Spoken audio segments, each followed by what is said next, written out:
శ్రీ విఘ్నేశ్వరాయ నమ. శ్రీ గురుభ్యో నమ. శ్రీ సీతారామాంజనేయ కరుణాకటాక్ష ప్రాప్తిరస్తు. శ్రీరామచంద్ర చరణౌ శిరసా నమామి. శ్రీరామచంద్ర చరణౌ మనసా స్మరామి. శ్రీరామచంద్ర చరణౌ వచసా గృణామి. శ్రీరామచంద్ర చరణౌ శరణం ప్రపద్యే. లోకాభిరామం రణరంగధీరం రాజీవనేత్రం రఘువంశనాథం కారుణ్యరూపం కరుణాకరం తం శ్రీరామచంద్రం శరణం ప్రపద్యే. శ్రీరామాయణం వింటూ ఉన్నాము. 32వ సర్గం వరకు యుద్ధకాండలో భాగంగా విన్నాము. రాముడు సుగ్రీవుడి యొక్క సేనతోటి లంకానగరం చేరుకోవడము, అందులో ఒక్కొక్క వీరుడు యొక్క బలపరాక్రమాలను అన్నింటినీ తెలుసుకున్నటువంటి రావణుడు యుద్ధం వైపే మొగ్గు చూపుతూ తన యొక్క కార్యసాధన కోసం సీతాదేవి దగ్గరికి వచ్చి ఆమెను మభ్యపెట్టి ఒక రాక్షసుని మాయ బాగా చేయగలిగినటువంటి ఒక రాక్షసుడితోటి మొత్తం రామసైన్యాన్ని అంతటినీ నేను చంపేసాను అనేటటువంటి మాయాకల్పితమైనటువంటి విషయాన్ని శ్రీరాముని మాయాశిరస్సును తీసుకుని ఒక ధనువును కూడా సృష్టించి రాముడిని చంపేశాను, ఇంక నీకు దారి లేదు, నువ్వు నాకు కోరు తీర్చవలసిందే అన్నట్టుగా రావణాసురుడు చెబుతూ ఉన్నాడు. ఆ మాయావి అయినటువంటి ఆ రాక్షసుని పేరు విద్యుద్యూహుడు. రావణుడికి మంత్రివర్గం నుంచి రావాల్సినటువంటి కబురు రావడంతో రావణాసురుడు అక్కడి నుంచి వెళ్ళిపోయాడు. ఆ తర్వాత ఈ మాయా రాముని శిరస్సు, ధనువు అన్నీ మాయమైపోయాయి. సీత విలపిస్తూ ఉంది.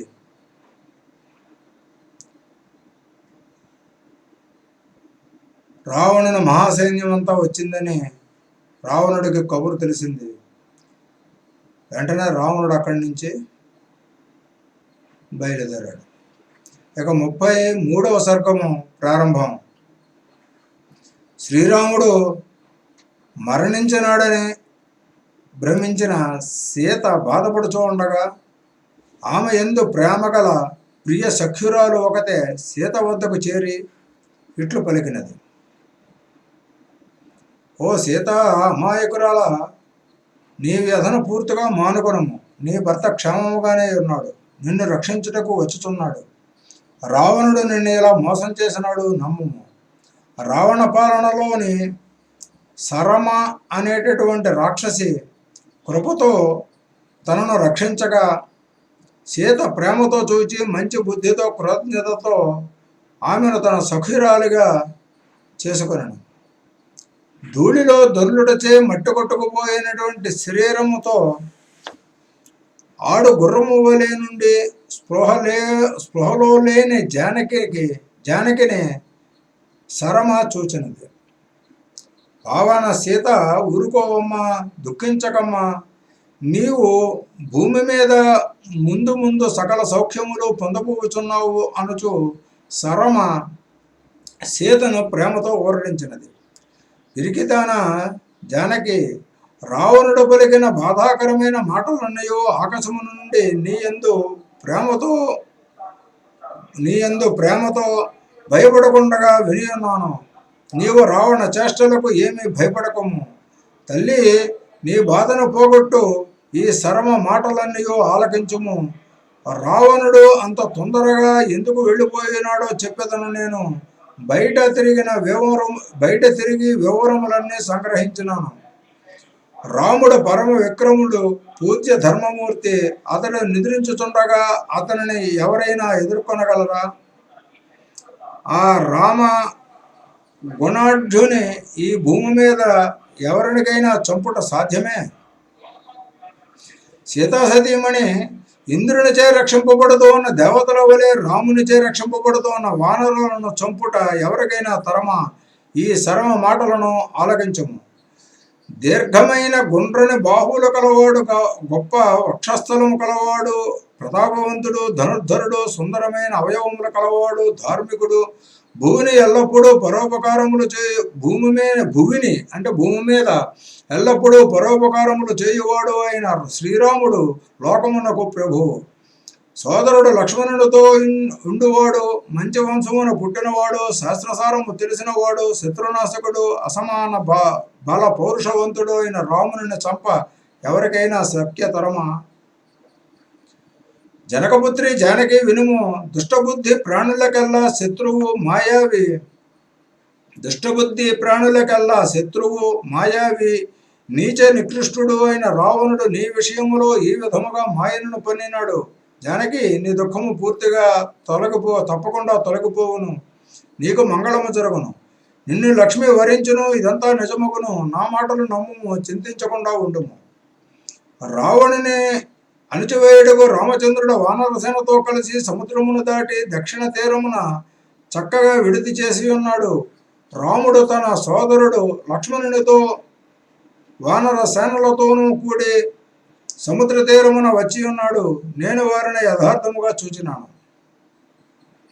రావణుడు వేగముగా వెళ్లి రాక్షసులను పంపి ఉన్నాడు. వాళ్ళు వెళ్ళి వచ్చి రాముడు వానరసేనతో సముద్రమును దాటినాడన్న వార్తను దైత్యపతి రావణునకు చెప్పారు.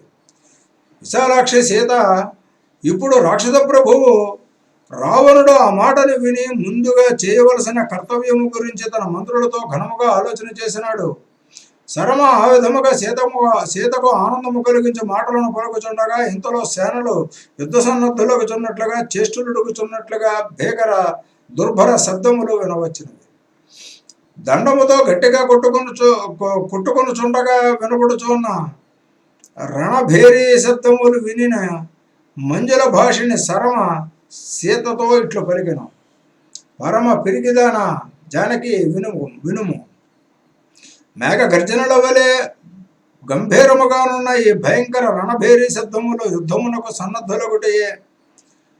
గజములను అతి రమ్యముగా సిద్ధము చేయుచున్నారు. రథములకు అశ్వములు కూర్చుచున్నారు. వేల కొలది వీరులైన భటులు ఈటెలు ధరించి అశ్వములపై నాకు కనిపించినారు. ఇంకను నిస్సంగగా నా వంక, ఓ సీత, వేల కొలంది ప్రథితాశ్వయోధులను యుద్ధ సన్నద్ధులై బద్ధులై యుద్ధరా ప్రదేశములో శీఘ్రముగా వచ్చి చేరుచున్నారు. తద్వేగ మహారావాలు జల ప్రవాహోత్తంగా తరంగ ధ్వనిని బ్రోలి అమితాశ్చర్య చర్యగా దోచుతున్నది. సేనావాహిని పరిపూరిత రాజమార్గ శ్రేణి సమస్తము భూరిరావ క్రూర ఘోరమునై కనిపించుచుండెను. వినిర్మల సకల విధ మహాయుధ ధృతహస్త ప్రశస్తులై అమిత ప్రభాశోభా విభ్రాజిత సుప్రసన్న శస్త్రానేక చర్మవర్మములను దాల్చిన ఉద్భటబచటుల పటలితోడ రాక్షసేంద్రుడు రావణుడును అనుసరించుచుండెను. రథగజ నానారాజి విరాజిత సోత్సాహోత్సేక నిస్తుల బలకలిత రక్షోజనవ్రాత అదభ్ర విభ్రమ సంభ్రమ బద్య ఒక్క మాటు చూడుమా. అద్ది ఉద్దామ కాంతి గ్రీష్మ ఋతువున వనమును దహించు పరమ భీకర ఘోర క్రూర భూరి దారుణ మహాగ్ని ఓలే కన్పట్టే ఇమ్ముట్టి ఇట్టే మదగజ పంక్తిಗಳ కలిత లలిత మంజుల ఘటిక దుస్తర దుర్భర నిర్దోషము ప్రధిత రథజనిత నిస్వర్ణమును హేషమాణ హయ నిచయకృత పరివృత హేషా విశేషంబును తూర్యావార్య రోవంబోలే దోచు ధృతహస్త రాక్షసేంద్రానుయి గమయించు అక్షీణ దక్షరక్షోగణ తుమ్ముల సంకుల వికల సకల రోమహర్షోత్కర్ష విభ్ర సంభ్రమాదభ్ర భేకరోగ్రారకారములను ఆలించుమా సీతామ తల్లి ఎల్లడనను ఒక్క పరిని శ్రీరామచంద్రమూర్తి నీ దుఃఖమును పోగొట్టును, నీకు సంతోషములను కలుగజేయును. ఈ రాక్షసుల సర్వమునకు తప్పక ముప్పు వాటిల్ల చేయును. శ్రీరాముడు ఎల్లవేళలా దేవతల అధిపతి దేవేంద్రుని వలె నుండివాడు, పద్మముల వంటి కనులు గలవాడు, క్రోధమును జయించినవాడు, అనూహ్యమైన సూర్యుడు, దోషములు లేని సత్యధర్మవ్రతుడు, సత్యధర్మ గుణ సంపన్నుడు, మహాపరాక్రమవంతుడు నీ భర్త శ్రీరాముడు సమస్త వానర సేనలతో ఇచ్చటకు వచ్చే రావణుని యుద్ధమున ఓడించి నిన్ను తప్పక పొందును. విష్ణు సహితుడే శత్రువులను నాశనము చేసిన ఇంద్రుని వలె నీ భర్తతో కూడి లక్ష్మణుడు రావణునితో యుద్ధమున విజృంభించును.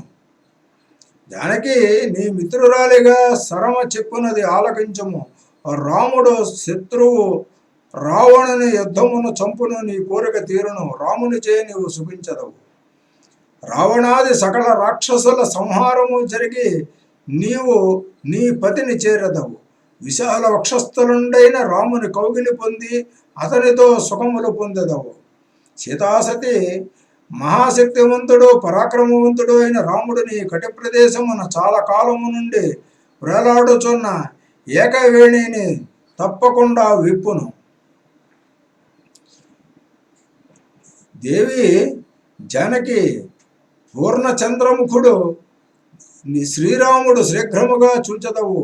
ఆడపాము కుబుసము విడుచున్నట్లు నీవు నీ కన్నీటిని విడిచిపెట్టి సంతోషమును పొందెదవు. శ్రీరాముడు త్వరలోనే రణరంగమున రావణుని సంహరించి ప్రియురాలైన నిన్ను కలియును. నీవు నీ భర్త రఘురాముడు ఇంకా సౌఖ్యములు పొందెదరు.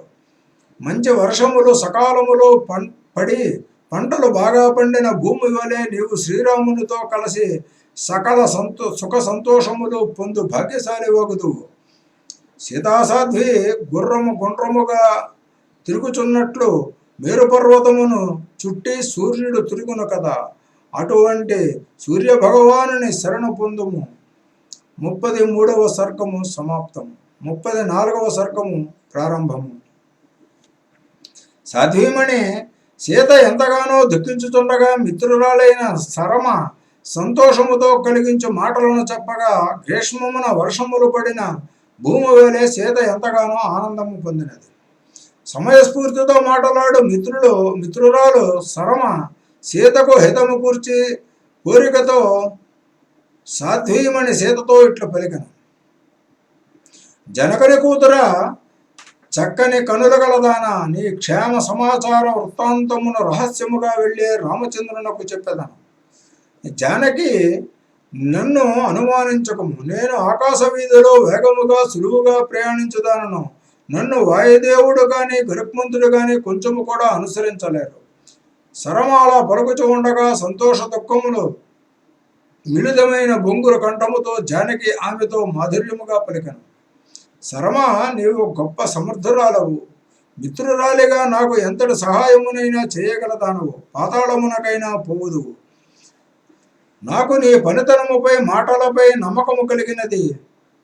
శరమ, నాకు సంతోషము కలిగించు పనినొకటి నీవు చేసిన నా చింత తొలగును. నీవు వెంటనే రావణుని వద్దకు పోయి అతడు ఏమి చేయుచున్నాడో తెలుసుకొని రమ్మని కోరుచున్నాను. మాయాబలశాలి, దుష్టుడు, క్రూరుడు, శత్రునాశకుడు అయిన రావణుడు మద్యము సేవించి మోహముతో మత్తెక్కి నన్ను భయపడినట్లు చేయుచున్నాడు. శర్మ, రావణుడు రాక్షస స్త్రీలను నాకు రక్షణగా ఉంచి మాటి మాటికి వారి చేత నన్ను భయపెట్టుచున్నాడు.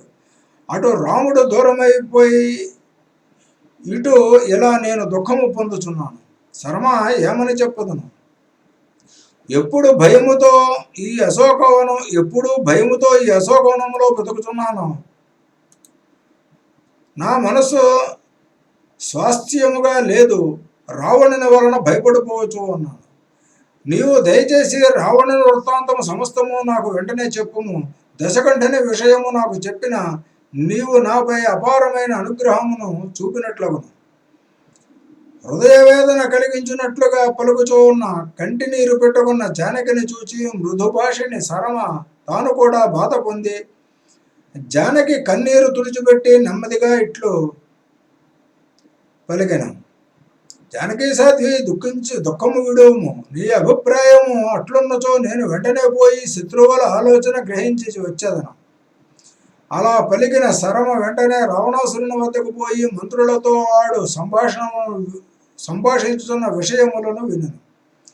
రావణుని కార్యనిర్ణయము గ్రహించిన శక్తియుక్తురాలైన శరమ తల్లి వృత్తాంతమంతయు సీతకు చెప్పుటకు గాను ఉత్సాహముతో వడివడిగా అశోకవనమునకు వచ్చెను. అలా అశోకవనమును ప్రవేశించిన శరమ తామర పూలు లేని లక్ష్మీదేవి వలెనున్న జానకిని చూచెను. శరమ రాకకై సీత ఎదురు చూచుచుండెను. తిరిగి వచ్చిన మృదుభాషిణ శరమును జానకి మిత్రభావముతో కౌకిలించుకొని కూర్చునుటకు స్వయముగా ఆసనమిచ్చెను. శరమ, మృదుభాషిణి, నీవు ఆసనమునందు స్వేచ్ఛగా కూర్చుని దుర్మార్గ క్రూర రావణాసురుడు ఏమి ఆలోచన చేసి ఉన్నాడో అది అంతయో నిజము చెప్పుము. ఎంతగానో భయపడిపోవచ్చున్న జానకి శరమను అడుగగా రావణుడి మంత్రులతో ఆలోచించి తీసుకున్న నిర్ణయములను శరమ సీతతో ఇట్లు చెప్పాను. సీత, ముందుగా నిన్ను వెంటనే విడిచిపెట్టమని రావణుని తల్లి అయిన కైకసి, వృద్ధమంత్రి అవిద్ధుడు ఇద్దరును రావణునకు ఎంతగానో బోధించి చెప్పారు. రావణ, నీవు మంచిగా న్యాయముగా రామచంద్రునకు సీతనయుము జనస్థానమున కరదోషనాథులను ఎలా చంపినాడో చూడండి. అతని పరాక్రమమునకు అదే తార్కాణము. హనుమంతుడు సముద్రమును దాటుట, సీతను చూచుట ఇవన్నీ అతని బలమునకు తార్కాణము. భూమి మీద ఏ నరుడైనా యుద్ధమున ఎంతమంది రాక్షసులను చంపునా అదే రాముని ఘనత. రావణునకు విశ్వాసము కలిగించుటకు తల్లి కైకసి వృద్ధమంత్రులను అలా పలుకగా రావణుడు అవన్నీ త్రోసిపుచ్చి లోభి ధనమును విడువునట్లుగా జానకిని విడుచుటకు ఒప్పుకొనలేదు. జానకి, దుష్ట రావణుడు ఎవరు ఎన్ని విధములా చెప్పినా నిన్ను విడువడమ్మా. దుష్టతతో బలిసిపోయిన వాడు యుద్ధములో చనిపోయినా కానీ నిన్ను విడువడు సుమా. నా మాటలు నమ్ముము. గుణశీలి జానకి, కావున యుద్ధములో రాముని బాణపు దెబ్బకు దుష్ట రావణుడు తన సకల రాక్షసులతోనూ బంధుమిత్రులతోనూ చచ్చుట నిజము. అప్పుడే నీకు విడుదల జరుగును. సాధ్వీమణి సీత, మత్తాంధుడు మూర్ఖుడు రావణుడు ఎవరి మాటలను ఆలకించడు.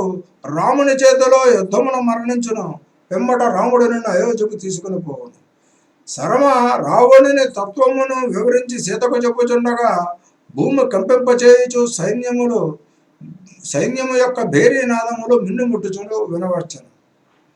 వానరసేనల ఘోష వినబడగానే లంకలోని ప్రజలు తేజస్సు కోల్పోయి దీనులైరి. దుష్ట ప్రభువు దుష్ట పాలన ఫలితములను అనుభవించుచు వారు శ్రేయస్సుకు దూరమైపోయారు. 34వ సర్గము సమాప్తము. 35వ సర్గము ప్రారంభము.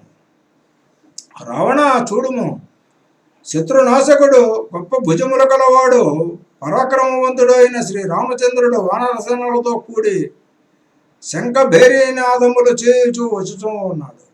దానవేశ్వరుడు రావణుడు ఆ శబ్దములు విని ఒక క్షణకాలము ఆగి వెంటనే ఆలోచించుకుని తన మంత్రులను చూచి వారితో ఇట్లు పలికాను. జగత్తును పీడించుచున్న మూర్ఖ రాక్షస ప్రభువు రావణుడు సభలోనున్న మంత్రులను చూచి సభ అంతయు మారు మోగుచున్నట్లు వారిని దుర్భాషలాడుచూ మాట్లాడింది. రాముడు సముద్రమును దాటి వచ్చినాడని విషయమును విన్నాను. అతడు గొప్ప పరాక్రమవంతుడని ఎదురులేని వాడని మీరు చెప్పగా విన్నాను. అవన్నీ నా మనసులో బాగా నాటుకుని పోయినవి. మంత్రులరా, మంత్రతంత్రులు యుద్ధ పరాక్రమవంతులైన మీరు రాముని సంగతి పూర్తిగా తెలిసి ఉండి వాని బల పరాక్రమములు ఎరిగి ఉండి కూడా ఊరకున్నారని గ్రహించినాను. రావణుని మాటలను ఆలకించిన అతని మాతామహుడు బుద్ధిమంతుడు మాల్యవంతుడను రాక్షసుడు స్పందించి ఇట్లా పలికను. రావణ, రాక్షసరాజా, విద్యావంతుడవై నీతి న్యాయములను ఆచరించు ధర్మప్రభువు ఒక్కడే శాశ్వత భోగభాగ్యములను అనుభవించుచు శత్రువులను అణచివేసి పాలన చేయను. సమయోచితముగా శత్రువులతో సంధిగా వించుకొని స్నేహముతో ఉంటూ వైరుధ్యమునకు దూరముగా పాలన చేయు ప్రభువు తన వారిని అభివృద్ధి చేసుకుంటూ భాగభాగ్యములు పొందును. దైత్యాగ్రని ఏ ప్రభువు అయినా శత్రువుల కన్నా బలహీనుడైన బలవంతుడైన సమాన బలవంతుడైన సంధి చేసుకొనుటయే మంచిది. శత్రువుని మించిన బలవంతుడైన విరోధము పోనవచ్చును.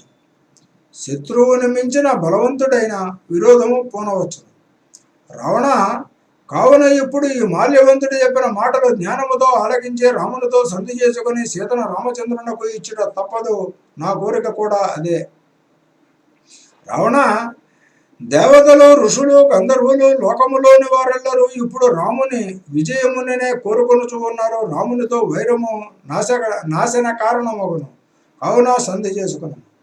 భగవంతుడకు బ్రహ్మదేవుడు దివ్య లీలగా దేవతల పక్షము, రాక్షసుల పక్షము అని రెండు సృష్టించినాడు.